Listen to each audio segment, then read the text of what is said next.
Pierre Péquignot, merci d'avoir accepté cette invitation pour cette interview, d'avoir pris de votre temps. Pour commencer, je tiens à préciser à ceux qui nous écoutent que vous êtes champion de la Fédération française de kickboxing. Est-ce que vous pourriez tout simplement vous présenter ? Bonjour Gabriel, je m'appelle Pierre, j'ai 27 ans. Je pratique le kickboxing depuis fin 2016 et à côté de ça, j'ai également une entreprise de chasseurs de tête. Donc on fait du recrutement, elle s'appelle Revolutia RH. Bonjour Pierre, donc vous avez commencé en 2016, vous avez dit. Pourquoi le kickboxing et comment surtout ? Bonjour Julien, alors pourquoi le kickboxing ? Parce que c'est un sport qui mélange les coups de poing, les coups de pied et effectivement ce serait un bon début pour ensuite enchaîner sur du MMA. Donc ça c'est ce que je me disais en 2016, commencer le kickboxing pour faire du MMA ensuite. Et vous faites de la compétition au kickboxing. On peut faire un sport sans faire de compétition. Pourquoi avez-vous choisi tout simplement de faire de la compétition ? Alors ce qu'il faut savoir c'est que j'ai l'habitude du sport quand même de haut niveau parce que j'ai fait le championnat de France de basket quand j'étais jeune en minime. Je l'ai fait 2 fois.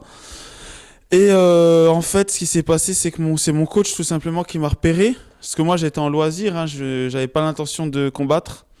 Et en fait, mon coach, il m'a dit, allez, faut que tu fasses de la compète. Et moi, j'ai dit, let's go, quoi. Comment s'est passé d'ailleurs votre dernier match samedi dernier ? C'est ça ? Oui, effectivement, samedi dernier, j'ai eu un combat en Allemagne. Il s'est passé comment ? On m'a prévenu 6 jours à l'avance que je vais faire un combat de MMA. Et finalement, ça s'est très bien passé.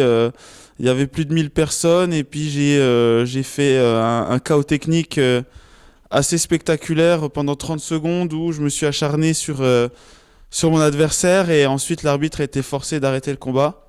Et c'était vraiment une expérience extrêmement enrichissante, vraiment. Donc, si je viens de noter quelque chose d'assez intéressant, vous faites aussi de la MMA de haut niveau, en plus du kickboxing ? Alors, on va dire que MMA, mon niveau est plus bas qu'en kickboxing. En kickboxing, je suis quand même champion de France. En MMA, je reste un débutant parce que même si j'ai déjà fait 3 combats, je me suis jamais vraiment entraîné en MMA, en fait. Je fais du kickboxing pendant mes combats d'MMA, quoi. Je fais du kick, donc c'est un peu limité pour l'instant. Vous avez obtenu quand votre titre de champion de France ? J'ai obtenu mon titre de champion de France, c'était en février, je crois. Ouais, c'est ça, en février. C'était 3 février, il me semble. Et est-ce que vous ressentez, j'imagine, de la fierté d'avoir obtenu le titre de champion de France, mais est-ce que aussi vous vous y attendez ? Est-ce que ça met pas un peu de pression quand même sur vous d'être le champion et de rester au niveau ? Ça met plus de pression. Ça m'a mis beaucoup plus de pression. Quand j'ai annoncé, j'ai annoncé publiquement, vu que j'ai des sponsors, j'ai annoncé que je vais participer à la compétition. Donc j'avais plus la pression de pas être champion que la pression maintenant que je suis champion, ça va quoi. Maintenant, j'ai la pression d'accomplir des choses toujours plus grandes parce il y a beaucoup de gens qui attendent de moi, donc j'ai la pression d'accomplir des choses plus grandes, mais j'ai pas la pression d'avoir gagné en tout cas. Vous voyez où dans le futur au niveau kickboxing, MMA, peut-être les deux ? Moi, je me vois où à chaque fois faire engranger de l'expérience et affronter des gens à chaque fois de plus en plus forts, puis monter de niveau progressivement. Il faut pas se prendre pour qui on n'est pas. Pour l'instant, j'ai que 9 combats en amateur. Donc même si j'ai du potentiel, même si j'ai la rage, même si j'ai une grosse condition physique, il me reste énormément de choses à travailler pour pouvoir déranger ceux qui sont actuellement en place au très très haut niveau, on va dire. Eh bien Pierre, merci pour vos réponses sur votre parcours. Maintenant, est-ce que vous pourriez expliquer comment se déroule un match de kickboxing pour ceux qui ne connaissent pas cette discipline ? Un match de kickboxing, déjà en fonction du type d'événement, c'est pas du tout pareil que ce soit un gala ou un match en fédération. Les galas, on va dire que vous entrez, il y a la musique, il y a les flammes, souvent il peut même y avoir, vous savez, la fille avec les numéros de round et tout, donc c'est vraiment un show. Puis sinon, en compétition, c'est beaucoup plus sobre. Ça fait quand même une grande différence par rapport à l'état d'esprit quand vous entrez avec la musique, avec le public qui vous acclame, il n'y a rien à voir, hein, franchement. Et sinon, ensuite, les règles, c'est en amateur, c'est 3 fois 2 minutes. 3 fois 2 minutes avec 1 minute de pause entre chaque round. Et ce qui se passe, c'est que vous pouvez gagner de 2 manières. Soit vous gagnez au point, Donc soit vous gagnez au point, c'est-à-dire il y a des juges qui sont au bord du ring et qui notent en fait les différents points que vont marquer les différentes techniques. Ok, donc c'est voilà.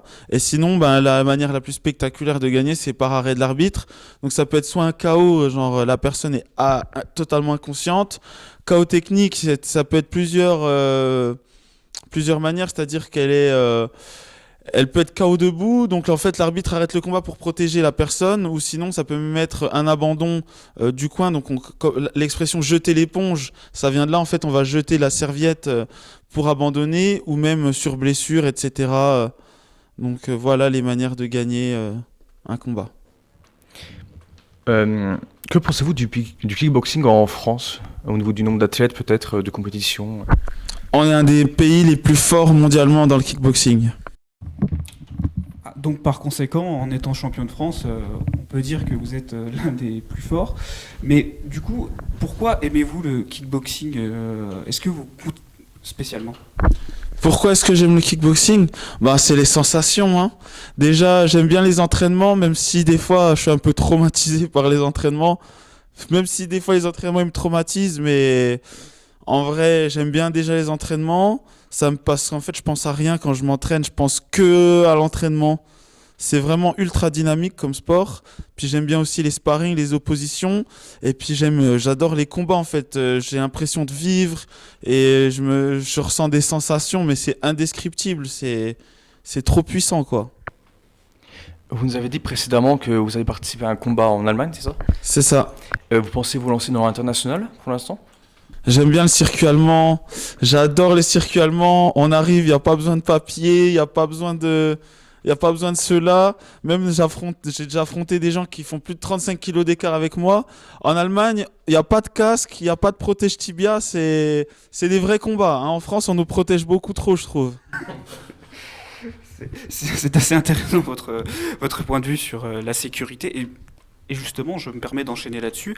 Dans vos précédentes réponses, vous avez mentionné que les personnes pouvaient tomber inconscientes. Donc je me permets de vous demander votre avis sur la sécurité dans cette discipline et dans ces disciplines en général comme le MMA. Après, j'ai envie de dire, regardez, il y a faire du parapente. La sécurité en parapente. Il y a beaucoup de gens qui meurent en faisant du parapente. On peut mourir en faisant du ski. On peut mourir en faisant tout un tas de choses. Et je pense que la sécurité dans ce sport, c'est beaucoup moins dangereux que du football américain, par exemple. Même le rugby est plus dangereux. Les commotions cérébrales au rugby, on en voit des joueurs qui finissent allongés par terre. Et moi, ayant fait du rugby, je trouve même que le kickboxing, ou alors c'est peut-être parce que j'ai plus de talent dans le kickboxing alors, mais je trouve que c'est moins violent, moi. Mais ça reste mon point de vue. Et d'ailleurs, j'adore les rugbyman, donc m'en voulez pas, hein. Et je vous respecte, hein. Moi, c'est un sport viril, hein. Je respecte, mais voilà. Il y a du danger un petit peu partout dans la vie. Demain, on peut traverser la route, on se fait faucher, donc faut vivre, quoi. Justement, que direz-vous à quelqu'un qui veut commencer dans le kickboxing ou peut-être le MMA ou les sports de combat en général? De prendre son temps, de surtout pas se forcer à aller faire des combats si on le sent pas. Vraiment, les combats, si vous voulez aller faire de la compétition, c'est parce que vous avez un désir ardent d'en faire. Sinon, il faut pas se lancer par rapport à ce que les autres ils vont penser ou pour prouver quoi que ce soit aux autres. Il y a que à vous-même que vous devez prouver quelque chose. Et sinon, soyez très très assidus à l'entraînement et travaillez votre condition physique, votre cardio, parce que la technique, ça suffit pas.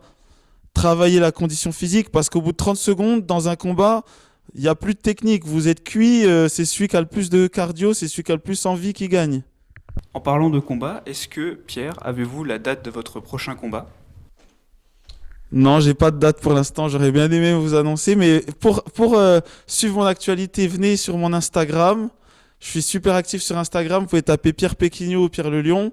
Et puis pour ceux qui sont un petit peu foufous, j'anime un peu sur TikTok aussi, je poste beaucoup, mais pour suivre mon actu, il suffit de venir sur Insta. Donc partout, c'est Pierre Péquignot, Pierre Le Lion, et vous me trouvez comme ça. Eh bien, merci beaucoup d'être venu pour notre interview et d'avoir pris un peu de votre temps. Et bon courage à vous pour la suite à venir. Merci à vous, Julien et Gabriel, pour cette interview super sympathique. Voilà, merci.